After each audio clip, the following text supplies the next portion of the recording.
I had quite the freak out trying to figure out part 4. Part 4 is here because I figured it out. So, before that, here is my shell bottle from Bali. This is also the really cool thing. They have really cool water bottles because you can't drink river water out there. Shocker. And I decided this is as many shells as I would take home, and if they couldn't fit in this, I wasn't going to take them. And I kind of want to go through and show you guys each collection that I have, because I have one from Bali, I have one from Japan, everywhere. So that might be our part 5, is talking about all the kinds of shells I have, because they are cool. Anyway, going back on topic, let's go looking at museums. In museums, you'll find ancient tools and clothing. They'll also have sections occasionally with shell tools, so axes, hammers, knives, or digging tools of types.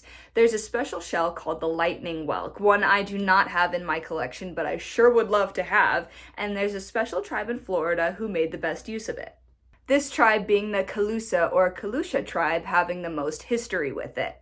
Located what is now Charlotte and down at the bottom of Florida is where the people lived.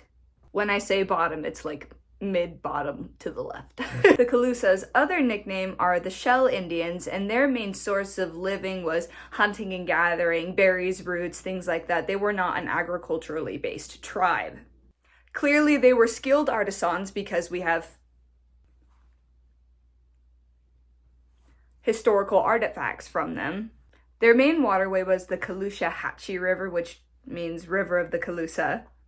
Back to the lightning whelk, it's sacred to not just the Calusa, it's sacred to many southeastern native tribes for the sinistral or left-handed coiling direction of the shell. Every other shell opens on the right-hand side. Their symbolism behind it was the circle of life, life and rebirth, the limitedness of mortality even.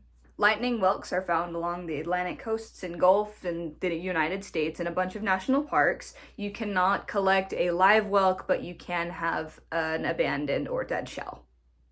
And for tribes who were not coastal, lightning whelks were still used in human burial rituals. So a lot of people around these areas had cultural significance to the shell itself. Because of where the Calusa lived, they had very, very rich coastal ecology, so they were able to support nobles and commoners and have a classing system. The population for the Calusa was estimated around 50,000, but because they controlled so much of Florida, it made them very strong in their fierce and warlike people name and nature. When you live in a coastal region, you're probably going to sail, and that's what these people did. They were very, very skilled. They were skilled enough to make canoes out of dug-out trees and defend their homeland from settlers and other groups of people trying to attack them. They were able to sail as far as Cuba, and along the way they would collect things from shipwrecks in other areas.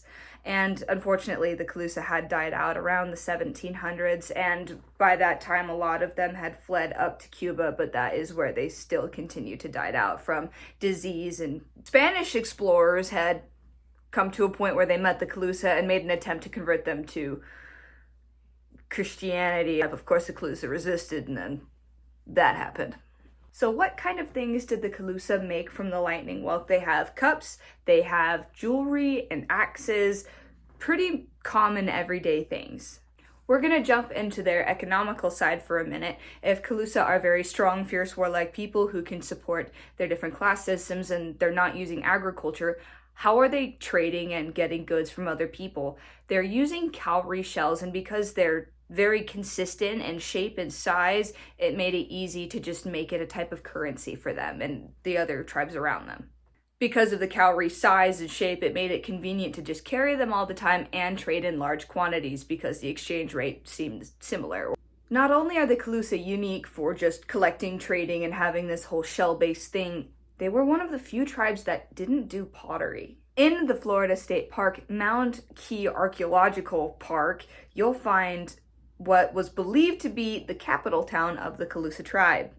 It's these piles of bones and shells and other such things, and they looked like places that the tribes would discard their trash, but upon further discovery, it seemed that it would be a capital town for them, and it was also a way to mark their territory because they were very dominant in where they were.